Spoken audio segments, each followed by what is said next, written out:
పల్నాడు జిల్లా Gurazala YCP social మీడియాలో coordinator Pulicherla Suresh రెడ్డిని అరెస్టు చేశారు పోలీసులు. కరీమున్నిసా అనే మహిళపై లైంగిక వేధింపుల కేసులో సురేష్ రెడ్డి అరెస్టు చేశారు పిడుగురాల పోలీసులు. ఇక గురజాల మాజీ ఎమ్మెల్యే కాసు మహేష్ రెడ్డికి అనుచరుడిగా ఉన్న సురేష్ రెడ్డి కోర్టులో హాజరుపరిచారు. ఇక న్యాయమూర్తి రిమాండ్ విధించారు. సురేష్ రెడ్డిని నర్సరావుపేట జైలుకు తరలించారు.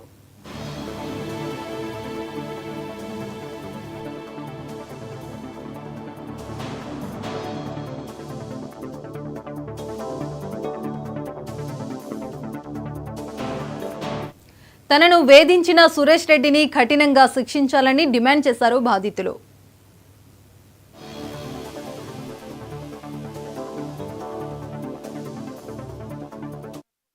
విడిపోయి కరీమున్నిసా అండి. నేను నా భర్తతోటి విడిపోయి 5 సంవత్సరాలుగా ఒంటరిగా జీవించుచున్నాను. నాకు 2 పిల్లలండి. నా పని నేను చేసుకుంటూ నా మానాన నేను బ్రతుకుతూ ఉండగా కాసు మహేష్ రెడ్డి దగ్గర ఉండే అనుచరుడు పులిచెర్ల సురేష్ రెడ్డి నా వెంట పడసాగాడు. నన్ను అసభ్యంగా ప్రవర్తించటము, తనతోటి ఉండమని వేధించటము, తన దగ్గరికి రమ్మని, తను పెళ్లి చేసుకోమని అడగసాగాడు. నాకు ఇష్టం లేదని ఎన్నిసార్లు చెప్పినా పదే పదే అదే ప్రస్తావన తేవటం, నా వెంట పడటము, మా ఇంటి వైపు రావటము, నేను ఎక్కడికి బజార్కి వెళ్తున్నా నా వెంటే రావటము, అందరిలో మాట్లాడటము, ఎలా పడే అలాగ చేస్తూ ఉన్నాడు. అవి భరించలేక ఒకసారి కేసు పెట్టాను సార్.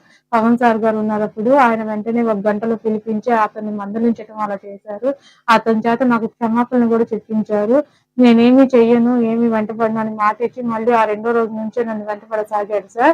నేను మళ్ళీ కాసు మహేష్ రెడ్డి గారి దగ్గరికి వెళ్ళాను సార్. మాజీ ఎమ్మెల్యే గారు, అతన్ని అరచుడే కాబట్టి అతను పెట్టిన మెసేజ్లు అవన్నీ నేను జిరాక్స్ కాపీ తీసుకుని సార్ దగ్గరికి వెళ్ళాను.